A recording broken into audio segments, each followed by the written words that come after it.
ప్రభు క్రీస్తునాథునిచే మిక్కిలిగా ప్రేమించబడి సహోదరి సహోదరులారా,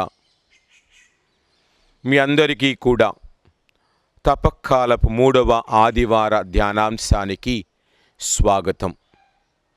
నేటి వచనములు నిర్గమకాండం 3వ అధ్యాయం 1 నుండి 8 వచనములు మరియు 13 నుండి 15 వచనములను, రెండవ పట్టణములో 1 కొరింథీయులకు వ్రాయబడిన లేఖ 10వ అధ్యాయం 1 నుండి 6 వచనములు మరియు 10 నుండి 12 వచనములను, లూకా సువార్త 13వ అధ్యాయం 1వ వచనము నుండి 9వ వచనం వరకు వాక్యాలను ఆలకించబోతూ ఉన్నాం.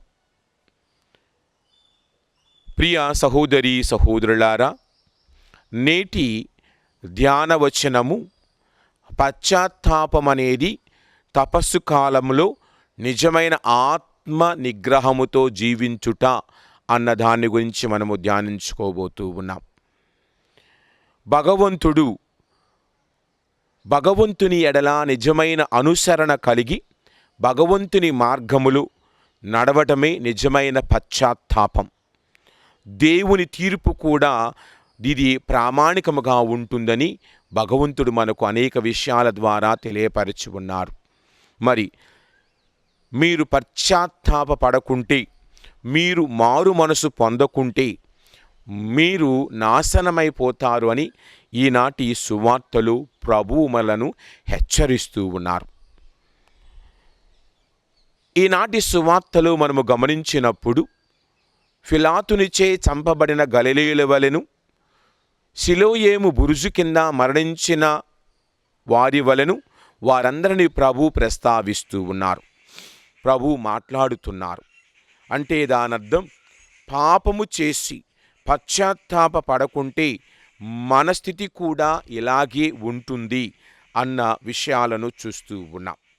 అంటే పశ్చాత్తాప పడకపోవటం దేవుని తీర్పునకు గురి చేస్తుంది.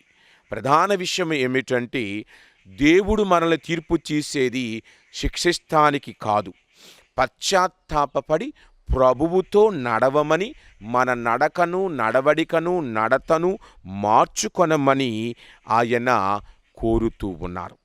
ప్రియ సహోదరి సహోదరులారా, ఇక్కడ పశ్చాత్తాపము అంటే మన జీవితాలను రక్షించుకోమని, నిజమైన పశ్చాత్తాపము అంటే దేవునికి దగ్గరగా జీవించటం. ఇప్పుడు కొద్దిసేపు మనము గమనిస్తే, పశ్చాత్తాపపడి అన్న పిలుపునను తన బహిరంగ జీవిత పరిచర్యకు ముందే ప్రభు చెబుతూ ఉన్నారు.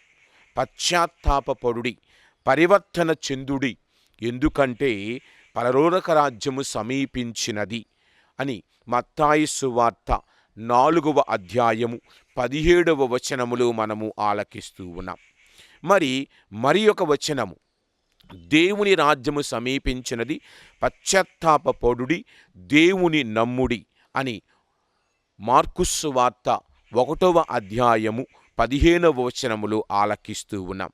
కాబట్టి పశ్చాత్తాపము కోసం మనము యేసు ప్రభువు విమోచన కార్యాన్ని మూల లక్షణముగా ఇక్కడ చూస్తూ ఉన్నాం. నేను నీతిమంతులను పిలుచుటకు రాలేదు, పాపులను పిలుచుటకు వచ్చాను అని లూకాసు వార్త 5వ అధ్యాయం 32వ వచనములో ఆయన స్పష్టము చేశారు. అంటే యేసు బోధించినది, యేసు బోధనలన్నీ కూడా పశ్చాత్తాపములోనే ఉన్నాయి అనడానికి ఈనాటి సువార్త మనకు ఒక హెచ్చరికగా భగవంతుడు మన ముందు ఉంచుతూ ఉన్నాడు. అసలుకి పశ్చాత్తాపం అంటే ఏమిటి? చేసిన దాని గురించి బాధపడటం, వేదన చెందటం అనేది ప్రధానమైన ముఖ్య భావన. హీబ్రూ భాష పదములో నహబ్ అంటారు, మరియు గ్రీకు పదము మెటనోయ. ఇదే ఈ వేదన, పశ్చాత్తాప అనే భావనకు కలిగి ఉంటాము. అది మనము యోహాను సువార్త 1వ అధ్యాయం 9వ వచనములో మనము చదువుతూ ఉన్నాం. కానీ మనము దేవుని ఎదుట పాపములను ఒప్పుకొనినచో ఆయన మన పాపములను క్షమించి మన అవినీతి నుండి మనలను శుద్ధి చేయును అన్న మాటను యోహాను 1వ లేఖలో మనము వింటూ ఉన్నాం. కావుననే మనము జీవితంలో పరివర్తన చెందాలి. అంటే దానిని బట్టి మనము ఏమి నేర్చుకుంటూ ఉన్నాం? నిజమైన పశ్చాత్తాపము అంటే కేవలం మన పరివర్తన, మనస్తాపపడటం, కలవరపడటం, అపరాధ భావము కాదు. అపరాధ భావన, కృంగిపోవటము ప్రతికూల అంశాలు. కానీ సానుకూలమైనది ఏమిటి? నిజమైన పశ్చాత్తాపము ఉన్నతిని, ఉపశమనాన్ని, భరోసాను. నిజమైన పశ్చాత్తాపం అనేది మనలను దేవునికి దగ్గరగాను, ఇతరులకు దగ్గరగాను, అనగా దేవునికి మరియు ఇతరులకు వ్యతిరేకముగా చేసిన పాపములకు, తప్పులకు, నిలకడలేని మనస్తత్వానికి, విశ్వసనీయత లేని సమయాలకు మనము లోతైన వేదన, బాధను కలిగి ఉండటం. కావున ప్రియ సహోదరి సహోదరులారా, ఏమిటి నిజమైన వేదన, నిజమైన బాధ మనము కలిగి ఉండాలి అంటే, మనము గమనిస్తే మత్తాయి సువార్త 3వ అధ్యాయము 8వ వచనములో మీరిక హృదయ పరివర్తనకు తగిన పనులను చేయుడు అంటూ ఉన్నారంటే, మనము దేవుని వైపునకు, సోదరుల వైపునకు మరలి దేవుడు మెచ్చే విధముగా జీవించాలి. అనగా దేవుడు ఈ ఇర్మియా గ్రంథం 17వ అధ్యాయములో చదువుతున్నట్లుగా ఆయన యందు నాటబడాలి, ఒడ్డున నాటబడాలి. అదే మొదటి కీర్తన కూడా మనకు తెలియజేస్తూ ఉంది. దేవుని యందు నాటబడిన వాడు సకాలములో ఫలించునన్న మాటలను చూస్తూ ఉన్నాం. కావున పశ్చాత్తాపము అనేది సంకల్పములో, తలంపులలో, మాటలలో, చర్యలలో సమగ్రముగా, సంపూర్ణముగా జీవిత విధానాన్ని మార్చుకోవటం, అనగా జీవన మార్పునకు ఒక మలుపు పశ్చాత్తాపము, పరివర్తన. పశ్చాత్తాపం అనేది మనస్తత్వంలో కనిపించాలి, బహిరంగ చర్యలలో కనిపించాలి. ఇది ఒక సమూలమైన మార్పును మన జీవితంలో తీసుకొని రావాలి. కాబట్టి హృదయపూర్వకమైన పశ్చాత్తాపం అంటే మనసు యొక్క మార్పు, జీవితం యొక్క మార్పు, అంటే సర్వ జీవితపు మార్పు. ఇది ఖచ్చితముగా చెడు నుండి దూరముగాను, దేవుని వైపునకు తిరిగే విధముగా చేస్తుంది. అనగా ఈ 2 విషయాలలో గమనిస్తే, దేవుని వైపునకు తిరుగుట అంటే ఈనాటి మొదటి పట్టణములో నిర్గమకాండములో 3వ అధ్యాయం 1 నుండి 8 వచనాలను మనము ధ్యానించినప్పుడు, అక్కడ మోషే మండుచున్న పొద వద్దకు తన జీవితాన్ని తిప్పినప్పుడు, తను తిరిగినప్పుడు ఏ విధముగానైతే మార్పు చెందాడో మనము ఆ విధముగా మార్పు చెందాలి. అనగా ఆయన అచ్చటకు వచ్చినప్పుడు దేవుడు పలికిన మాట, దగ్గరకు రాకుము, చెప్పులు విడువుము, నీవు ఉన్న చోటు పవిత్రమైనది అన్న మాటను అక్కడ మనము చూస్తూ ఉన్నాం. అంటే దేవుని దగ్గరకు వచ్చినప్పుడు మన ప్రవర్తనలో, మన ఆలోచనలో, జీవిత విధానములో మార్పు చెందటమే పశ్చాత్తాపం.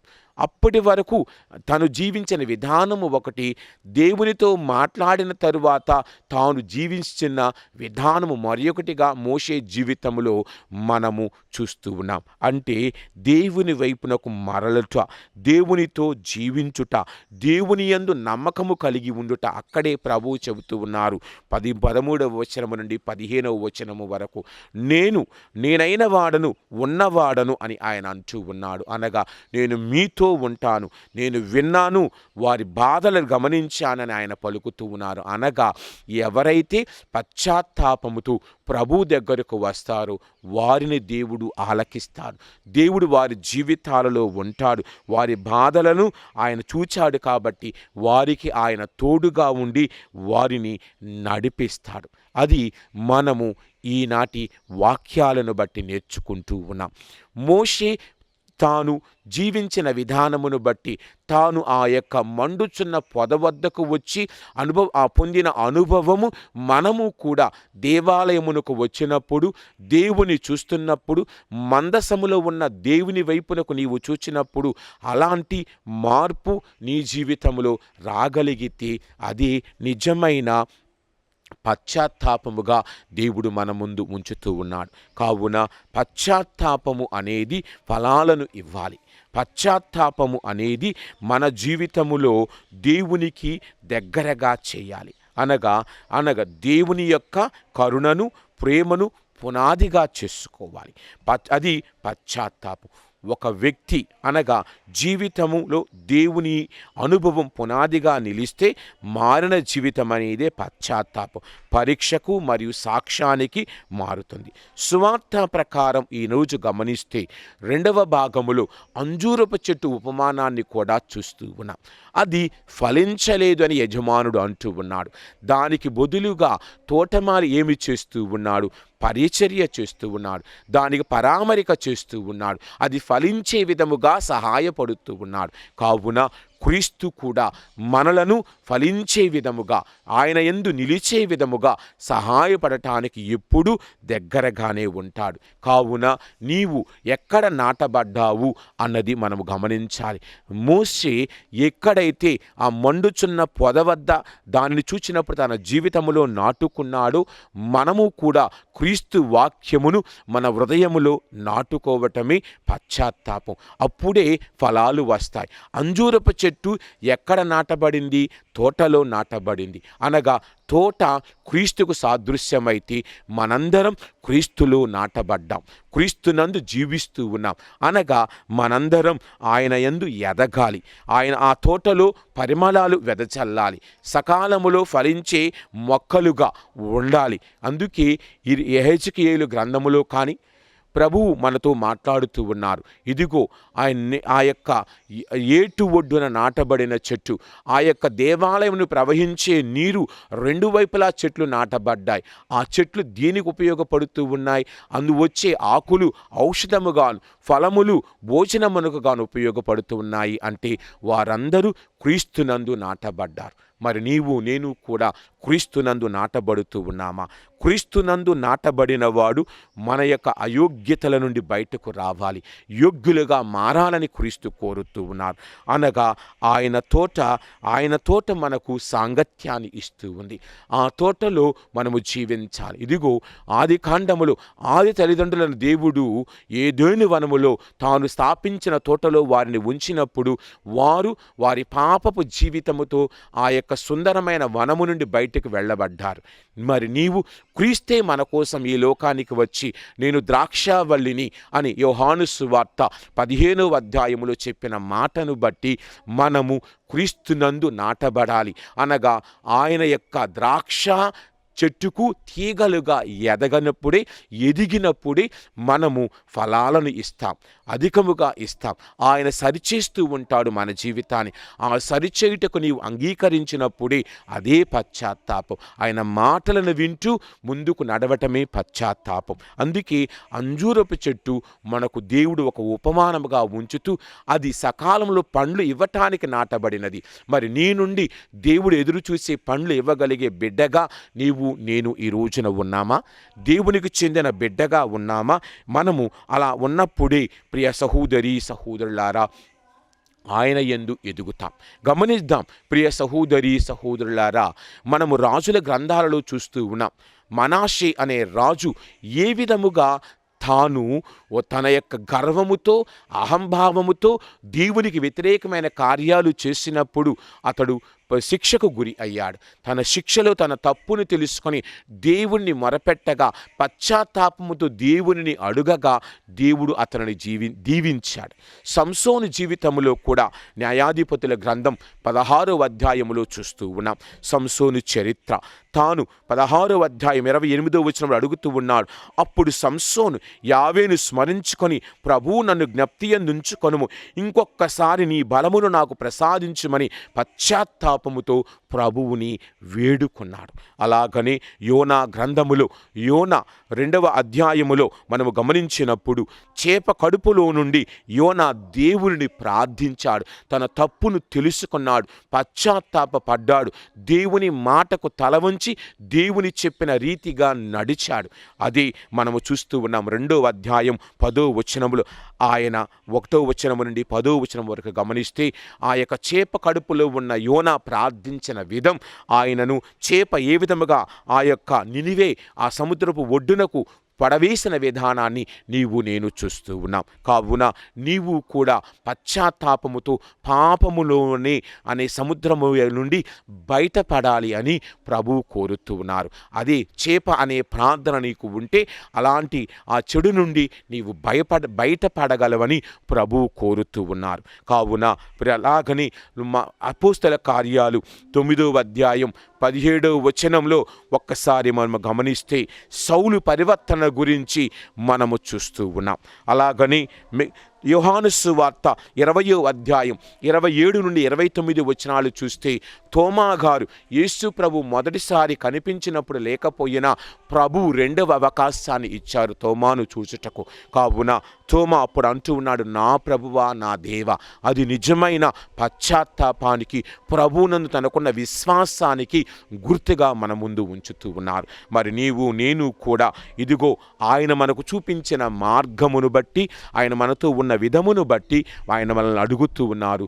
పరివర్తన, మార్పు అనేది అన్నీ ఆయన మనకు నేర్పుతూ ఉన్నారు. మరి ఈ రోజున ప్రియ సహోదరి సహోదరులారా, నీవు బహుగా ఫలించాలి అంటే యోహాను సువార్త 15వ అధ్యాయం 8వ వచనములో ఆయన యందు ఉంటేనే మనం బహుగా ఫలిస్తాం. అది గలతీలకు వ్రాయబడిన లేఖ 5వ అధ్యాయం 22వ వచనములో శరీర కార్యాలను మనము చూసిన తరువాత ఆత్మకార్యాలలో ఉండువాడు దేవుని యందు ఉంటాడు అనగా పశ్చాత్తాపముతో ప్రభువుతో ముందుకు వెళతాడు. కావున మనము కూడా ఫలించాలి అంటే మన జీవితములో ఎదగాలి. కావున ప్రియ సహోదరి సహోదరులారా, కీర్తన 1:3 వచనములు దేవారాత్రములు దేవుని వాక్కును పఠించువాడిని గురించి మనం అక్కడ చూస్తూ ఉన్నాం.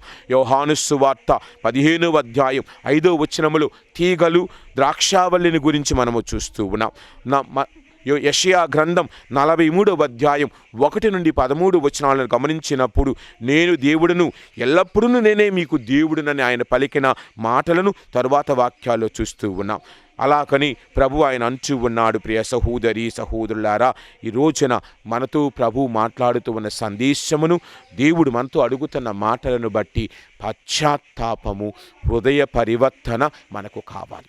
ఎందుకంటే గత 2 వారాల వాక్యాలను మనం ఒక్కసారి జ్ఞాపకపరుచుకుంటే తపక్కాలపు మొదటి వారములో శోధనల గురించి ధ్యానించాం. తపక్కాల 2వ వారములో ప్రభు యొక్క రూపాంతరాన్ని గురించి ధ్యానించాం. అంటే ఎవరైతే శోధనలు జయిస్తాడో వాడు మార్పు చెందుతాడు. మార్పు చెందిన వాడు హృదయ పరివర్తన కలిగి ఉంటాడు అన్నది ప్రభు మనకు ఒక్కొక్క వారము ఒక్కొక్క మెట్టును ఎక్కే విధముగా చేస్తూ ఉన్నారు. శోధనలు జయించాము కదా, శోధనలు జయించాము కాబట్టి మనలో రూపాంతరము రావాలి. రూపాంతరం అనేది శరీరమునందు కాదు, ఆత్మనందు, శరీరమునందు కాదు, మన యొక్క జీవితమునందు, మన నడకనందు, నడవడితనందు, మన మాటల యందు రావాలి, ఆలోచన యందు రావాలి. అలా వచ్చిన వాడు పశ్చాత్తాపపడతాడు. అనగా తన యొక్క వ్యధ చెంది చేసిన తప్పులను ప్రభు ముందు ఉంచి కోరుకుంటాడు. అదే కదా ఈ గ్రీకు పదములో మనం వినిన మాట మెటనోయ అనగా హృదయ పరివర్తన. పరివర్తన అంటే పరి ప్లస్ వర్తన అనగా ఒక దశ నుండి ఇంకొక దశకు మారటం, ఒక విధము నుండి మరొక విధములోనికి వెళ్ళటం. అంటే పాపపు విధము నుండి పుణ్యము వైపునకు, మన యొక్క లోకపు విషయాల నుండి క్రీస్తు వైపుకు మరలటమే నిజమైన పశ్చాత్తాపము. కావున ప్రియ సహోదరి సహోదరులారా, ఈనాటి వాక్యములను బట్టి నీవు నేను ఏమి నేర్చుకుంటూ ఉన్నాం అన్నది మనము ధ్యానించుకుంటే కొన్ని వాక్యాలను గమనిద్దాం. అపోస్తల కార్యాలు 3వ అధ్యాయం 19వ వచనము చెబుతూ ఉంది, మీరు హృదయ పరివర్తన చెంది దేవుని వైపునకు మరలిన ఎడల ఆయన మీ పాపములను తుడిచివేయును అన్న మాటను ఇక్కడ మనము చూస్తూ ఉన్నాం. సామెతల గ్రంథం 28వ అధ్యాయం 13వ వచనములో తన పాపములను కప్పిపెట్టుకొనివాడు బాగుపడడు, ఆ పాపములను ఒప్పుకొని వానిని పరిత్యజించేవాడు దేవుని దయను పొందుతాడు అన్న మాటను ఇక్కడ మనము చూస్తూ ఉన్నాం. కావున మరి పేతురు వ్రాసిన 2వ లేఖ 3వ అధ్యాయం 9వ వచనములో కొందరు భావించినట్లుగా ప్రభువు తన వాగ్దానమును నెరవేర్చును. అంతేకాక మీరు ఎంతయో ఓపికగా ఉండుడు, ఆయన ఎవరిని నాశనము కాములను ఆయన కోరుకొనడు కదా అన్న మాటలను చూస్తూ ఉన్నాం. కావున యాకోబు వ్రాసిన లేఖ 4వ అధ్యాయం 8వ వచనములో దేవుని దరికి చేరుకొనుడు, అప్పుడు ఆయన మీకు దగ్గరగా ఉండును. పాపాత్ములారా మీ చేతులను పరిశుభ్రపరచుకొనుడు అన్న మాటలను చూస్తూ ఉన్నాం. కావున మరి మనము కూడా జకర్యా గ్రంథం 1వ అధ్యాయం 3వ వచనములో, కానీ ఇప్పుడు నేను మీతో చెప్పినది ఏమనగా, మీరు నా చెంతకు రండు, నేను మీ చెంతకు వత్తును అన్న మాటను చూస్తూ ఉన్నాం. కావున ఇప్పటి వరకు మనం విన్న వాక్యములను బట్టి ఇదిగో నిజమైన పశ్చాత్తాపము హృదయము నుండి రావాలి. నిజమైన ఆ యొక్క అనుభవం దేవుని వాక్యముల నుండి మనము రావాలి. విన్న వాక్యములను బట్టి దేవుడు నిన్ను నన్ను మనందరినీ తన వాక్యముతో శుద్ధి చేయాలని, అలనాడు యెషయాను శుద్ధి చేసిన విధముగా ఆ యొక్క వాక్కు మనల్ని శుద్ధి చేయాలని, ఈ యొక్క వాక్య పరిచర్యలు దేవుడు నిన్ను నన్ను దీవించాలని, ప్రభు యొక్క దీవెన పశ్చాత్తాపకరమైన జీవితం ఈ తపస్కాలంలో ప్రతి ఒక్కరూ అనుభవించాలని ఆ ప్రభువుని ప్రార్థన చేసుకుందాం. ఆమేన్. పిత పుత్ర పవిత్ర ఆత్మ నామమున ఆమేన్.